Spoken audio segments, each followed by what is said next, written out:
Great. Oh, yeah. Yeah. Good. Yes. Get on both sides of the chart. This is the star of the show right here. This is the star of the show. Okay, let me thank my colleagues who you see here for joining us. And look, let me start with something all of us are thinking. Tonight is going to be long, painful, and tedious for the American people. We know how tonight works. Trump will claim that everything in America is going great. He's in a huge bubble. America is deeply unhappy with Trump's leadership. And he'll blame everyone else for our country's troubles. He'll blame Biden. He'll blame the Supreme Court. He'll point the finger at everyone but himself. But tonight, the American people will see a president whose ego does not let him see reality, the reality of the pain in America because of Trump's policies. Costs, chaos, corruption is what they lead to. Never in our lifetime have we gone into a State of the Union where the president's rhetoric and the country's reality are so far apart. Donald Trump's first year back in office can be boiled down to 3 words: costs, chaos, corruption. That's the slogan of Trump 2.0, costs, chaos, corruption. That's what his administration brings to the American people. Let's start with costs. Americans, frankly, don't care what Trump has to say at the State of the Union because they're too worried about the state of their wallets. They're worried about the state of their rent, the state of their energy bills, the state of their health care costs. Democrats offer something different, a future with lower costs, and it's why a few weeks ago we rolled out a housing agenda to help people afford a home and rent, why very soon, led by Ben Ray Lujan, why in a few weeks, led by Ben Ray Lujan, we're going to talk about food costs, especially the price of beef, and Democrats will release new plans in the weeks and months to come to lower the cost of child care, health care, energy, and so much more. Americans are tired of the chaos. They're tired of masked agents barging into people's homes without warrants. That's not law and order. That's chaos. The American people see it. But sadly, the chaos does not end there. Look at the mess Donald Trump has created with his tariffs. He said, "The hell with you," and doubled down on his tariffs after the Supreme Court struck him down. The hell with the American people and their costs. He had a moment to escape this noose around his neck, the tariffs he proposed, but he doubled down and went right back at him. And finally, we've never had a president as corrupt and as crooked as Trump. While people are paying more for rent and losing insurance, Trump's net worth has soared by at least $1 billion since becoming president. He wants to make himself the richest man in America, and it's with your money, Mr. and Mrs. Taxpayer. That's how he's doing it. We won't get any answers to these things. And one more aspect of corruption. While he'll talk for a long time tonight, we know there's one topic Trump will avoid. When will he finally release all the Epstein files? Another example of the corruption of this administration. Democrats offer Americans something better, a future with lower costs and greater optimism. And finally, I want to thank my good friend Senator Padilla, who will offer a Spanish response to the State of the Union. Senator Padilla is going to tell Americans the story they deserve to hear, one of hope, one of opportunity, where we celebrate the values that make us great. Donald Trump's not focused on tackling costs. He and his cronies seem to be more focused on tackling senators. Instead of driving down costs, he's driving over people's pocketbooks. So tonight, Americans aren't going to get the real State of the Union. Those days are long gone under Trump. What Americans will get is a state of deception, a state of denial. Senator Klobuchar. Thank you. Thank you very much, Chuck. It has truly been a year since Donald Trump has come in. I think we all feel like it's been a lot longer than that. As Chuck noted, costs are up, chaos is up, corruption is up. No one maybe understands that more than our state in the last few months. He has spent his first year in office dividing people, catering to the wealthy and making life harder for everyone else, pitting neighbors against each other by unleashing thousands of untrained, unaccountable, masked ICE agents in the towns, in the streets of Minnesota, creating two justice systems, one for those who can pay to play and one for those who can't. We've seen this firsthand. That Hmong elder that got dragged out of his house after his door got rammed through, what was he supposed to do at that moment? They throw him in a car in his underwear and they found out they get the wrong guy after driving him around for an hour. Or the small business owners hit by these tariffs. My guest to the State of the Union tonight is a brewer from Moorhead, Minnesota, right up near the Canadian border. He's been walloped by these tariffs, walloped, and can barely stay in business. Those are the people that are having to be the roadkill for all of these policies that really don't put the American people first. They put Donald Trump first. Trump knows his agenda is unpopular. That's why I am sure he'll go there with much bluster tonight to the House floor. But what I know is that he's afraid of four things. Number one, he's afraid of the voters. He's afraid of the voters in the midterms. Look at what's happened in these elections, whether it's the Virginia's governor's race, whether it's the legislative race in Texas, whether it's mayor's races from Miami to Omaha. Number two, he's afraid of the word affordability. He's called it a hoax and actually said he wanted to keep housing prices up. Number three, and I didn't see this one coming, it's not on my Wordle guest list, but he is afraid of the word court, C-O-U-R-T, the Supreme Court. And I will note, I didn't think that I'd have the hottest ticket in town, but sitting behind the Supreme Court while Donald Trump looks down on them will be interesting tonight. Number four, he's afraid of the people of Minnesota. Why? Because like so many people across this country, they stood up 50,000 strong in a peaceful march in below zero weather. They stood up and helped strangers get food and help their neighbors and help kids get to school. So while he enriches himself at Americans' expense, and the Republicans, sadly, in Congress rubber stamp his divisive agenda, Democrats are fighting to bring down costs, end the chaos, and fight corruption. Senator Padilla.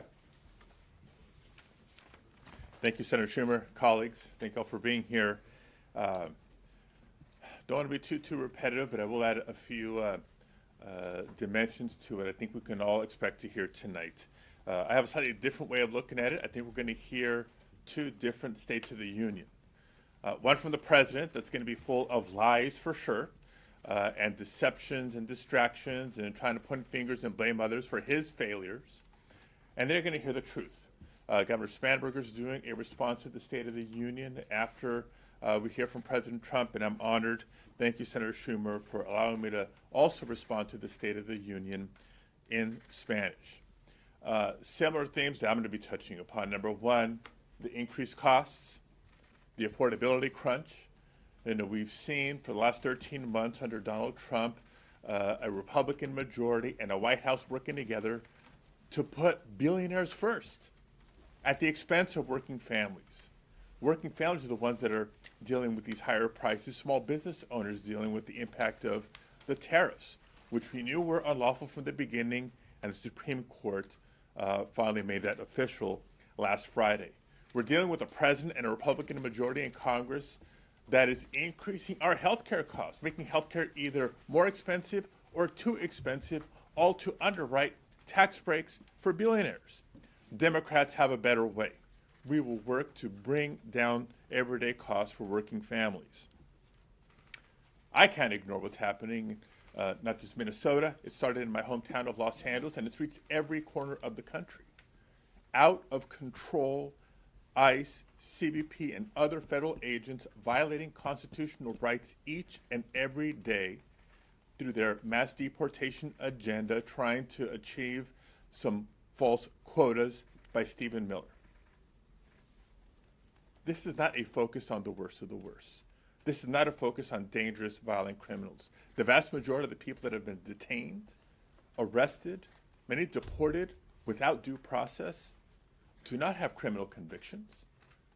They've rounded up even legal immigrants. They've rounded up even United States citizens and veterans. This is chaos. This is terror meant to distract from the failed economic agenda and more, and we will call it out. A third area that I'm going to touch on tonight, because we can't ignore it, is not just our democracy broadly, but elections. The Trump administration is not being shy about threatening to undermine and steal this November elections. They know that their record is not just unpopular, but has been so harmful to working families that their only hope to stay in power is to initiate a voter purge. That's why the Department of Justice has been weaponized to try to get their hands on voter files from states across the country. That's why Secretary Noem was in Arizona last week, saying that their goal is to make sure that the right people vote. And that's why through failed executive orders and very bad legislation known as the Save America Act, they're trying to make it harder for eligible Americans to register to vote and actually cast their ballot. And so we will come away from tonight with both a call to action, making sure people start today preparing to exercise their right to vote this November, because that is how we will realize real change and hold this administration accountable, but also remind people that we've been through dark chapters in our nation's history. And we've always come out of these dark periods into brighter days. It's up to the people to make it so. When I returned from the Homeland Security press conference experience back in June of last year from Los Angeles, that's one of the things that I shared with my colleagues. Only we can save ourselves. Nobody's coming to rescue us. Only Americans will save America. And that will be the contrast to the lies and deceptions of President Trump tonight. Thank you. Thank you, Senator Badilla. We know you're going to knock them dead tonight. Senator Durbin.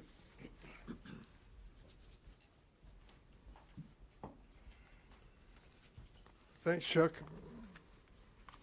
If grandstanding paid for groceries, the American people would see the president ride to their rescue tonight. But it doesn't work that way. We know what's going to happen. The president's going to deliver empty platitudes about the success of his first year back in office, but the American people will not be fooled. Seen the poll numbers lately? 60% of Americans disapprove of Trump's performance. 47% strongly disapprove, according to the new post-ABC Ipsos poll. That's because Americans know who cut $1 trillion out of Medicaid, who eliminated the Affordable Care Act's enhanced premium tax credits, who alienated our closest allies abroad, who unleashed a chaotic tariff trade policy. That man would be the president of the United States. America knows that it's Trump's militarized federal immigration agents who are sowing fear in Chicago, Minneapolis, and cities across the country, and killing innocent people in the process. Friday, I was back in Chicago, and I went to Norridge, Illinois, a suburb of the city. I was there with Ruben Torres. It was the saddest day of his life. It was the memorial service for his daughter, a 16-year-old who died of brain cancer. Not that many months before, Ruben had been at the Home Depot parking lot looking for odd jobs. The ICE agents descended upon him, broke his window of his car, arrested him. He begged them to let him go home. His daughter, 16-year-old daughter, had just returned from the hospital with brain cancer. He wanted to be with her, and he promised to bring her some food. They said no. They shipped him away for 2 weeks before they dropped all charges against him. That Friday in that chapel, we laid to rest his beautiful daughter. She lived just long enough to see the court rule in her father's favor that he can stay in the United States. That is part of the policy of Donald Trump. He says he's going after the worst of the worst, the terrorists, the murderers, the rapists, the criminally insane. Ruben Torres was none of those things, and yet he suffered a loss at a time in his family that he'll never forget. All Americans know that shouting weaponization and witch hunt for years, Trump has orchestrated a weaponized Justice Department to protect himself and his cronies. In America's 250th year, our democracy is facing a test under this president. but Senate Democrats are fighting to bring down costs in the chaos and fight corruption. Thank you, Dick. Next, we have Senator Kelly.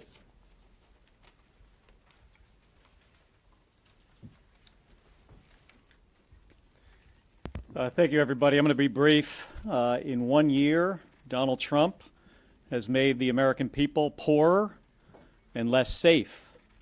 Half of Americans are having a hard time affording food. To give a big, giant tax cut to the wealthiest Americans, Donald Trump, in a year, is kicking hundreds of thousands, if not more than 1 million people off of their health care. Young people can't afford a place to live. My constituents in Arizona are really struggling. They're much worse off today than they were a year ago. And this president is focused on making himself wealthier. Right before I came over here, I had Fox News on. Yes, I do watch Fox News sometimes, along with everything else. And he was selling crappy watches. You know, this president sells to his supporters bad tennis shoes, bad meat, wine, watches, meme coins, other crypto, all to make himself and his family and his friends wealthier at the expense of his supporters and the American people. And it's wrong. I understand some of my colleagues are not going to be there tonight, and I totally understand that. For me personally, I'm going to be sitting there in the House to make a point to this president who about 3 weeks ago tried to indict me and send me to jail for something I said, something that he didn't like. He and Pete Hegseth are trying to prosecute me. In the case of the Department of Defense, trying to reduce me in rank and take away some of my pension. So I will be sitting there to make sure that he knows that so far he has failed and that the American people are really not into this. He's violated my constitutional rights. He's violated the constitutional rights of thousands of people across the country, especially when you consider the folks in Los Angeles and Minnesota. We've got 2 dead Americans, scores of other beaten up by federal agents who are poorly trained and not following any kind of standards of procedures for law enforcement. I'm the son of 2 police officers. I know it's a hard job, but what these folks are doing in Minnesota is wrong, and I think in some cases it's criminal. They're going into people's houses without warrants. This agency is out of control, needs to be overhauled. I was in Munich last week. I think to say there is a profound loss of trust in the United States is, I think, even really comes up short of what our relationship is now with most of our allies. And I got to say, if you're Greenland, you're now afraid of us. It's going to take generations to repair the damage that this president did in just 1 year. So I'm not looking forward to this speech. You know, I expect the president to not be straight with the American people and to not have an explanation to them about why they are poorer and less safe. But I'll be in that chamber tonight. Thank you. Thank you, Senator Lujan. Everyone, thank you all for being here. Look, when you all are at the grocery store, just like people all over the country, you know if food is more expensive or if it's not. And the reason I say that is, as Senator Klobuchar reminded us moments ago, President Trump keeps calling all of this a hoax. The notion that food is more expensive, that everything President Trump promised would be less expensive is now more expensive. And all he's doing is putting more and more dollars in his own pocket. What Donald Trump's doing is just making life harder for each and every one of you, for each and every one of the people across America, for each and every one of us. His administration cut food assistance at a level that we've never even imagined could occur. Grocery prices remain high, forcing seniors, veterans, families, moms and dads, grandma and grandpas, and kids to simply pay more for less. All of this, well, we've heard time and time again, and we see it. All he's doing is finding ways to make himself richer. Take a dollar from the American people, put it in his pocket. That's all he cares about.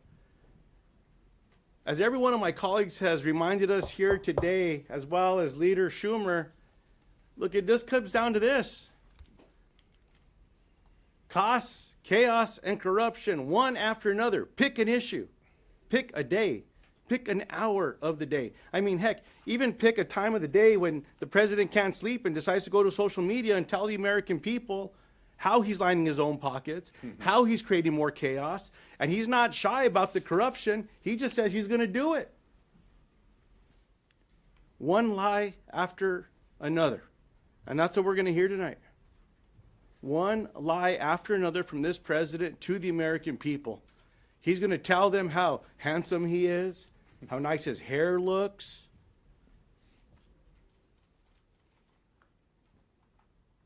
And he's going to ignore all the challenges that people are facing while complimenting himself and saying that the American people just don't understand what's going on. Look, as we come together tonight, let's not forget about the high costs that are hurting families, how expensive food is for each and every one of you in this room. You know the difference between the truth and the bullshit. There's something that we can do about this in coming together and just tell the facts. I hope that that's what comes across tonight while holding this president accountable. And I certainly look forward to hearing from Governor Abigail Spanberger and from United States Senator Alex Padilla. Thank you. Last but not least, Senator Gallego.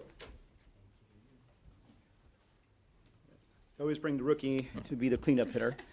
First of all, thank you everyone for being here. Has a 300 batting average. I do. It gets you into the Hall of Fame.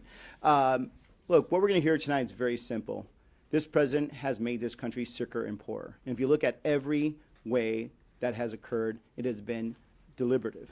Number one, what did this president do as soon as he got in? He went right after Medicaid and started cutting the most vulnerable people in this country. And I'm not talking just people in our urban areas. Rural Arizona.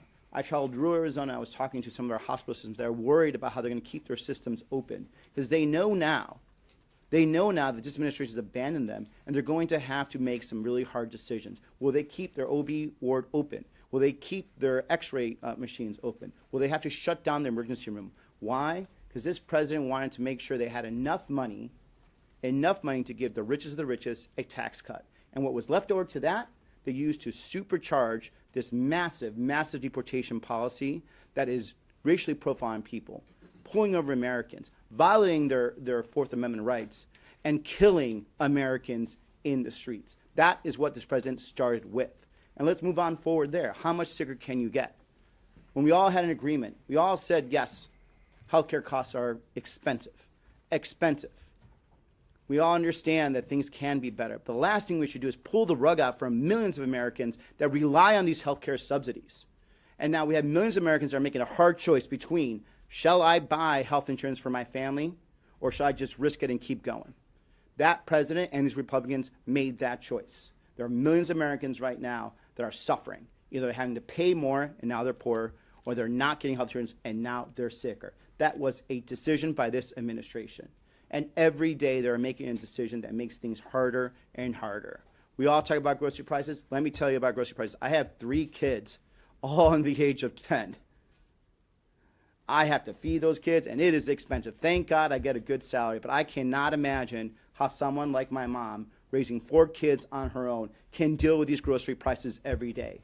And then this president just treats the tariffs as if it's his little toy that he can manipulate his friends, bring down some bribes for the corruption that he keeps on doing, and everyday Americans are paying it. And guess what? Supreme Court just said you can't do it. Where is the refund that's going to come for these Americans? The average American paid $1,000 to $1,200 last year because of these tariffs. Are they getting the refund? No. The big corporations are going to get it. They're going to get it. But where is that family going to get that relief? It's not coming. It's not coming because this president does not care about working class people at all. And he is going to continue to make us sicker and poorer. And that's just what you're going to hear tonight. Thank you. His batting average just went up higher. Slugging percent. Slugging. Yes. A significant number of members of your caucus are not attending the State of the Union. Are you disappointed by that? Have you urged members to attend? No, I think it's up to each member to make his or her choice, and some are coming and some are going and some are not. Do you think protests are possible? Yes. Go ahead, ma'am. So you said you're not going to negotiate in public on the DHS funding situation. If the president does bring up that during the speech tonight, will that change your calculations? Well, it depends what he says. I mean, so far, they have not budged on the key issues like masks, like warrants, like oversight from state authorities. It depends what he says. So far, we've heard crickets from them, nothing. They're not negotiating. They're just trying to pass paper back and forth with no real changes. Yes. Leader Schumer, I understand you're meeting this afternoon with Secretary Rubio Yes. to discuss Iran. What questions are you going to ask, and what message do you have? Well, first and foremost, if they want to do something in Iran, and who the hell knows what it is, they should make it public and discuss it with the public and not keep it in secret. When you do these military operations in secret, it always causes longer wars, tragedy, more expenses, and mistake. Okay? Last one. Thank you. Tomorrow, big hearing for the Surgeon General nominee. What do you make of that nominee? And what do you make of the health policy from the Trump administration in general? Well, I'm going to wait for the hearing, but his nominees thus far have been really bad, and this one seems to be the same way. Thank you, everybody. Okay, good job. All right, 3:05. 3:05. If he's coming to our house, like if I'm in the house,